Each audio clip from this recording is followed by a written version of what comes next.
Part 1. August. Padawan. That night I cut off the little braid on the back of my head. Dad noticed first. Oh, good, he said. I never liked that thing. Via couldn't believe I had cut it off. That took you years to grow, she said, almost like she was angry. Why did you cut it off? I don't know, I answered. Did someone make fun of it? No. Did you tell Christopher you were cutting it off? We're not even friends anymore. That's not true, she said. I can't believe you just cut it off like that, she added smoothly, and then practically slammed my bedroom door shut as she left the room. I was snuggling with Daisy on my bed when Dad came to tuck me in later. He scooched Daisy over gently and lay down next to me on the blanket. So, Oogie Doggy, he said. It was really an okay day? He got that from an old cartoon about the dachshund named Oogie Doggy. By the way, he had bought it for me on eBay, and I was about 4.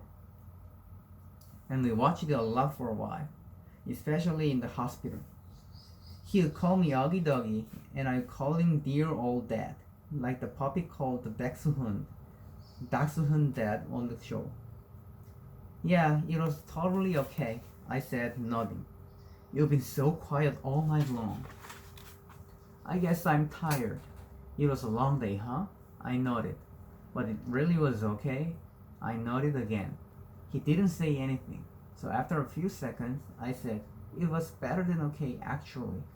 That's great to hear, Yogi, he said quietly, kissing my forehead. So it looks like it was a good call Mom made. You're going to school. Yeah, but I could stop going if I wanted to, right? That was the deal, yes, he answered. So I guess it would depend on why you wanted to stop going too, you know. You'd have to let us know. You'd have to talk us you'd have to talk to us and tell us how you're feeling. And if anything bad was happening, okay? You promised you'd tell us? Yeah. So can I ask you something? Are you mad at Mom or something? You've been kind of huffy with her all night long. You know, Wuggy, I'm as much to blame for sending you to school as she is. No, she's more to blame. It was her idea. Mom knocked on the door just then and peeked her head inside my room. Just wanted to say good night, she said. She looked kind of shy for a second. Hi, Mama, Dad said, picking up my hand and waving it at her. I heard you cut off your braid, Mom said to me, sitting down at the edge of the bed next to Daisy. It's not a big deal, I answered quickly. I didn't say it was, said Mom. Why don't you put Augie to bed tonight? Dad said to Mom, getting up. I've got some work to do anyway. Good night, my son, my son. That was another part of our Augie Doggy routine, though I wasn't in the mood to say good night. Dear old Dad. I'm so proud of you, said Dad, and then he got up out of the bed.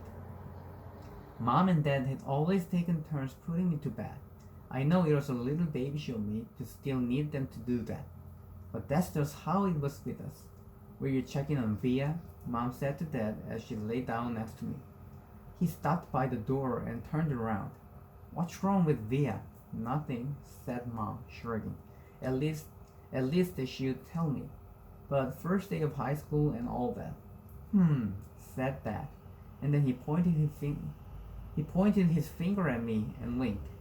It's always something with you kids, isn't it? He said. Never a dull moment, said Mom. Never a dull moment. Dad repeated, good night, guys. As soon as he closed the door, Mom pulled out the book she'd been reading to me for the last couple of weeks. I was relieved because I really was afraid she'd want to talk. And I just didn't feel like doing that. But Mom didn't seem to want to talk either. She just flipped through the pages until she got to where he had left off. We were about halfway through the Hobbit. Stop, shouted Thorin, said Mom, reading aloud. But it was too late. The excited dwarves had wasted their last arrows, and now the bows that Beren had given them were useless. They were a gloomy party that night. and the gloom gathered still deeper on them in the following days. They had crossed the enchanted stream, but beyond it the path seemed to straggle on just as before. And in the forest they could see no change.